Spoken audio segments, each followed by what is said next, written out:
வணக்கம். திருச்சி குழுமணி கோப்பு பகுதியைச் சேர்ந்தவர் அன்பரசன். இவரது மனைவி திவ்யா. திவ்யா கோப்பு ஊராட்சி மன்ற தலைவராக பதவி வகித்து வருகிறார். நேற்று மாலை அன்பரசுக்கு சொந்தமான 9696 என்ற பதிவெண் கொண்ட காரில் அதிக அளவிலான பணம் பதுக்கி வைக்கப்பட்டிருப்பதாக அஜியபுரம் காவல் நிலையத்திற்கு ரகசிய தகவல் கிடைத்தது. இதனையடுத்து டிஎஸ்பி பாலச்சந்திர தலைமையிலான போலீசார் அந்த காரை அடக்கி பிடித்து சோதனை செய்ததில் காரில் 1 கோடி ரூபாய் பணம் வைக்கப்பட்டிருப்பது கண்டறியப்பட்டது. இது குறித்து பாலச்சந்தர் திருச்சி வருமான வரித்துறை அலுவலகத்திற்கு தகவல் தெரிவித்தார். தகவலை தொடர்ந்து வருமான வரித்துறை ஆய்வாளர் விஜயலட்சுமி தலைமையில் 5 பேர் கொண்ட குழுவினர் சம்பவ இடத்துக்கு விரைந்து வந்து பணத்தை பறிமுதல் செய்தனர். பணம் பறிமுதல் செய்யப்பட்ட சம்பவம் காட்டுத்தீயை பரவி 200க்கும் மேற்பட்ட அதிமுகவினர் டிஎஸ்பி முற்றுகையிட்டு வாக்குவாதத்தில் ஈடுபட்டதால் பதட்டம் ஏற்பட்டது.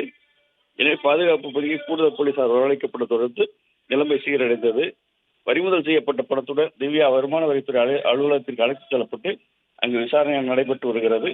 பறிமுதல் செய்யப்பட்ட பணம் வாக்காளர்களுக்கு கொடுக்கப்பட இருந்ததா என்ற கோணத்தில் வருமான வரித்துறை அதிகாரிகள் விசாரணை நடத்தி வருகின்றனர்.